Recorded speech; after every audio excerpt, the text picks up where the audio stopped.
It could be Yeah, to add.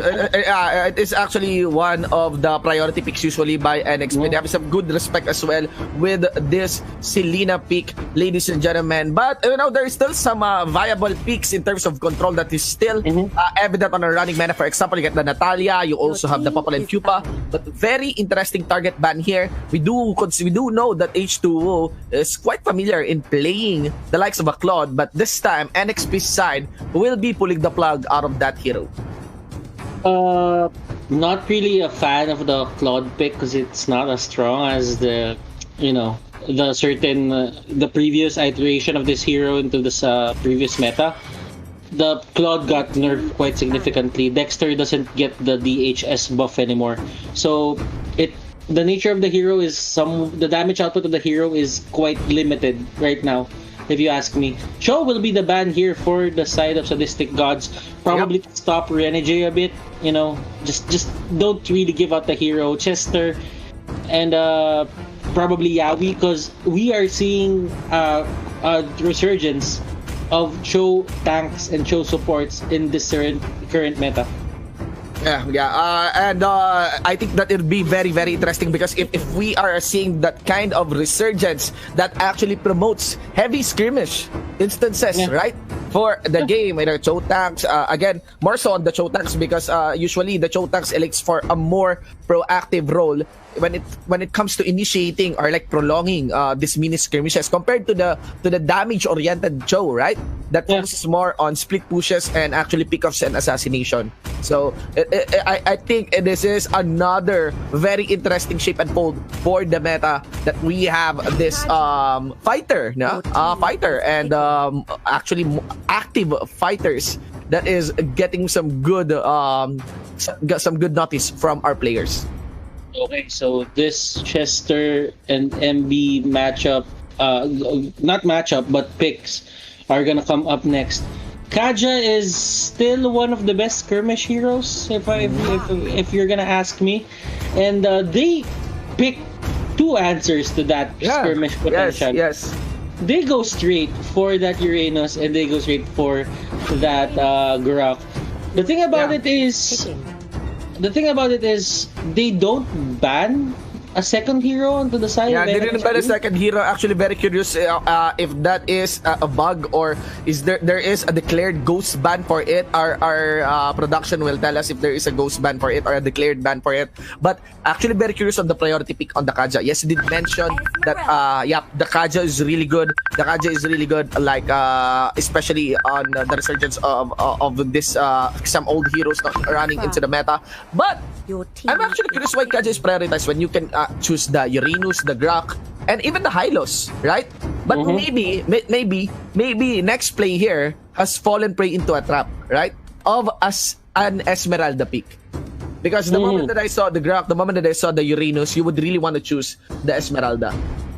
Yeah, I guess it's a bit of a flexible pick if you ask me, because we were seeing Kaja fighters in the first place previously on the previous meta, so it could be a continuation. This could be actually a damage dealer Kaja if they wanted to, because the thing about Kaja is he is still considered as a fighter.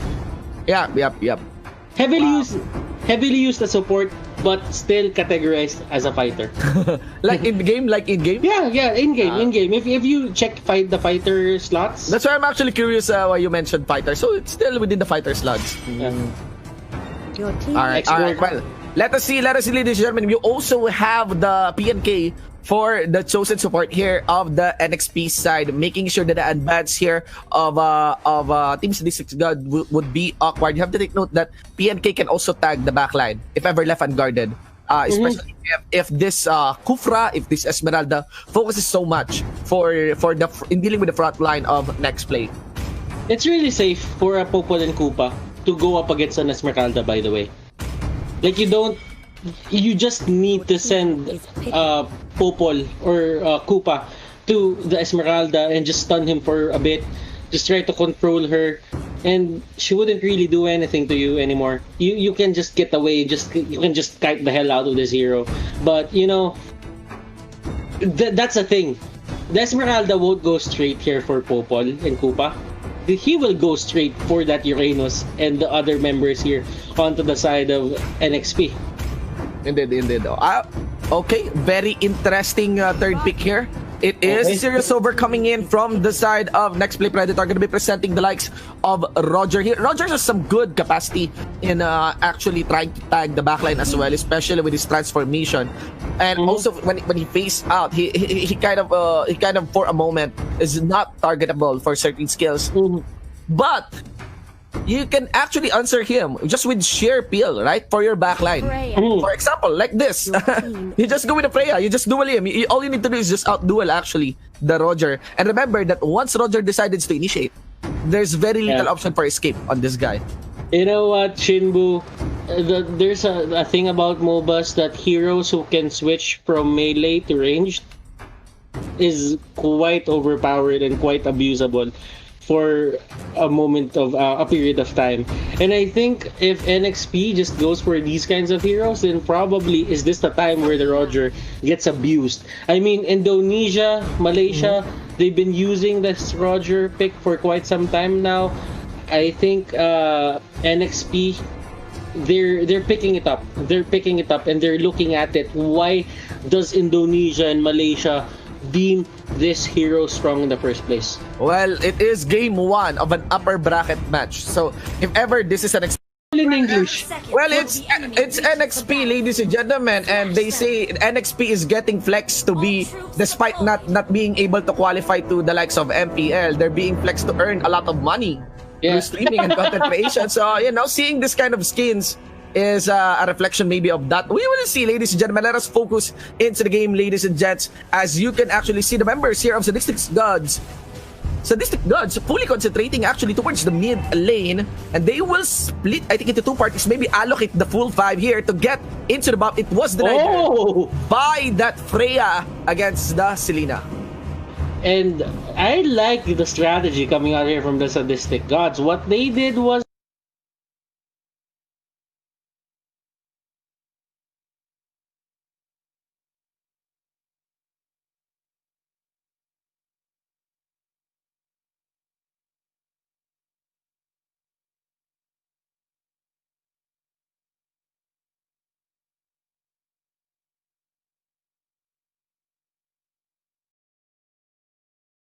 like the strategy coming out here from the Sadistic Gods. What they did was they put 4 people to clear out the mid lane. They kinda did split the XP there for a bit, but the thing is, you couldn't really clear that wave that fast to get into the range and decline or negate the buff for the Selena just in time for that certain leeway or that certain window that Selena has. Selena takes the buff quite easily. Like, it's really fast. And MB on the wrong side of the map. I don't really know if this is the proper timing for this move. MB will 100% go down. Kimmy gets that kill, and MB, he pays the price of being... He pays the price, but I don't think that is a very bad move from Nexplay. I think that is well calculated. You have to take note that on the first minute of our game, denying a buff pays better than getting killed, actually. So maybe that's the plan for MB here. Still, we have some very interesting game rotations right now, pre-2-minute mark of our game. Well, I guess, but it's still a Kimmy, Shinbu, because you can't really deny that the Kimmy has a early power spike, and they address that quite easily. Renege and the others, they're really trying to go for Esmeralda, and Jams will just push them away with the Ring of Order, and they get their very first turret. Yeah, they get the very first turret at 2 minutes in. Actually, it was during the time that they saw members of NXP going for that 5-man in the mid lane. That's why I'm very curious what is the main reason of the rotation here coming in from the Sadistic Gods, because it does look like NXP was able to counter heavily, maybe because of that sacrifice done in by MB. Although I don't think that's part of the plan, getting soloed killed by the Freya into the bottom lane. But whereas we have here H2O along with Eremi dueling up, H2O has the red buff, nothing on the side of Eremi here. Eremi has no choice but to fall back. And again, going back on my point, what is this rotation by Sadistic Gods? What is the decision here? Because it does look like it's not paying off. I think it looks like they got countered heavily there by NXP simply by taking the turret, simply by punishing that 5-man in the mid.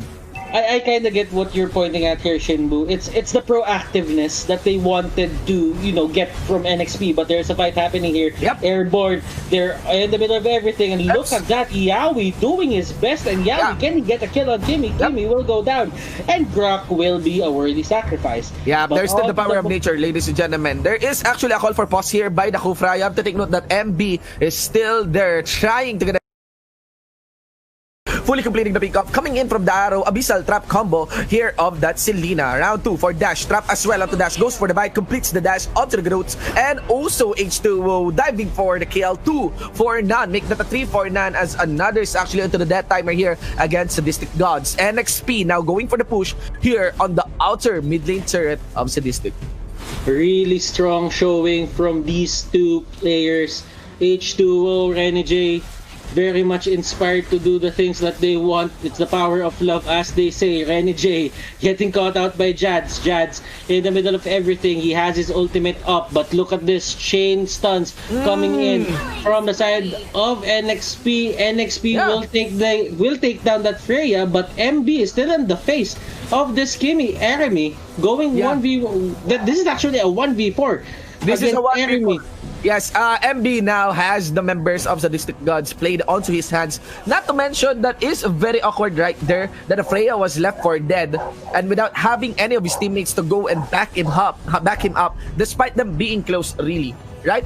It does feel that they can easily back up for the Freya, but no, they didn't. Sadistic Gods here, and it would be very difficult here for the Sadistic Gods as they have lose control of this game. Let's see here, they're gonna be responding. Enemy went for the job. There is the Kufra also. Tyrant's Rage, not gonna be tagging onto anyone. Went for the bouncing ball. Mega kill already onto Renegade, and the backline also gets carried back by H2O, PNK, Popol Q. Let's see here if they will complete another objective, but I think they will fall back. That's a 2-4-0 should be enough for the members here of NXP.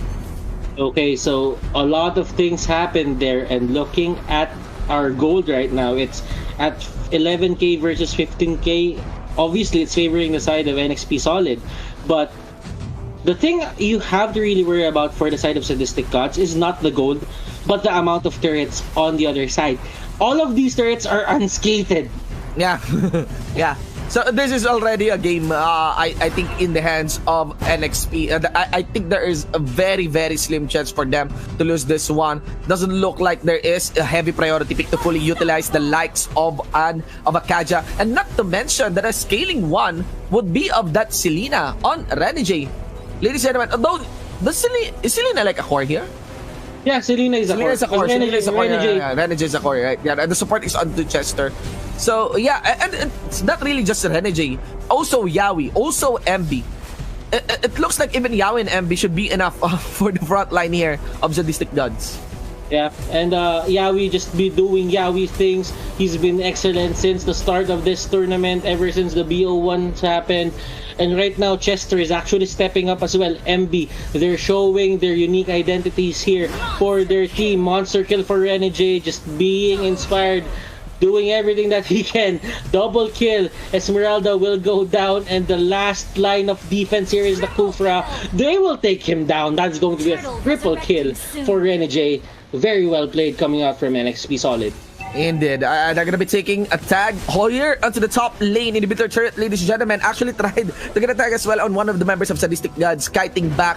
Really, no one can deal with the front line here of NXP, and they will easily walk away. Within a turtle timer, they were able to take an inhibitor turret against Sadistic Gods. Okay, so this is one scary lineup for the side of NXP. As we've talked about earlier, there's a slim chance for Sadistic Gods can come back from this, and that is actually kind of disheartening for them because they really had a good early game. It looked like that they will fight. It looked like that they will go head to head with the enemy team, but Jads here getting caught out by the Koopa, and this is probably Chester going down at the hands of those two. But Renegade will provide the help, and Eremi Can he get out of this? That is the question. Let us see. There's gonna be the arrow for enemy. Also a trap. Renegade can easily walk away. The cool guy's not looking towards explosions. It's already legendary for this Lina. Not anymore. Also for the life here of Jadz, there is gonna be the Popple and Cupa. The dog actually, it's gonna be Popple. Now moving forward to get a few hits under the turret, ushering the minion wave here to go for the push against the members of Sadistic. Flicker in, went for that wild charge just to get a knock up. Yawi will be pulling up a play. It doesn't matter though. No backup coming in from his teammates, but still the pressure, the win, the domination still consistently arrives from the side here of NXP. Cool guys never looks at explosions. You actually outdid yourself there, Shinbu. Yep. That was a very nice way to put it. But you know, Yawi, he just went in, he never looked back, he just went straight for that wild charge. It was the perfect setup. But right now, there are a lot of resistance coming out here from the side of Sadistic Gods. But MB, just being the annoying hero that he is, Renegade dashes in. That was miscalculated on his side. Kufra will go down. Kufra will be the exchange. Freya, on the other hand, will just try and go down at the hands of MB. And Kaja will be the next target. Chester really trying to fight, but with Popol or Popol out of the picture, they wouldn't really force that. H2O, Roger going in. Let's see how much damage can he deal. Eremi, on the other hand, will just try and get away. MB doesn't have the execute. He doesn't really have the execute. He has the flicker up, but you know, the damage has been going well on his side. He doesn't have any kills, but he's giving the kills to his allies. So he's kind of a utility support off-lane role here, if I'm making any sense. Let's see here. Yeah, there is the flicker. I think the earliest play that we will see from the Kaja. You have to take note that Renegade is absent from this battle. But look at that. MB here, speaking of battle, putting him a lot of pressure here in the bottom side of Sadistic Gods. And also with the badge, also with the emoticon. Doesn't matter, there are no inhibitor turrets remaining on the side of Sadistic Gods. The moment that NXP decides to push us one unit, it will be over for the Sadistic Gods. Okay, so Renegade and the others, Chester, they are really trying to go for this. The Lord will go down in just a bit, and Dash won't hit anything as the Uranus will dash out. But they answer the taunting or the provoking here made by MB, but that doesn't really change the fact that they will get the side. They will get the Lord onto their side. And Nexplay Predator solid. It's only a matter of time till they knock onto the doors of the base. Right now, what do you do as a side of Sadistic Gods? Do not let the Lord enter your base, or if it does, that's the time where you actually just lose. Yep, but still, I'm not so sure about the firepower of the front line here of the Sadistic Gods. There's gonna be the Lord entering the base here for the members of Sadistic Gods. Also, jump coming in from enemy. He will be pushed, but coming in from the Grok, gets chased by the dog here outside the camera. And you can actually see the Grok also soaking up a lot of damage coming in from the members here of the Sadistic Gods. There's still one member done. Enemy that is, make that for jumps, also gone. Arrow will be the backup towards H2O. It doesn't matter though, as the base gets destroyed, and NXP takes this game number 1 against Sadistic Gods. Sadistic Gods, things were looking great for them into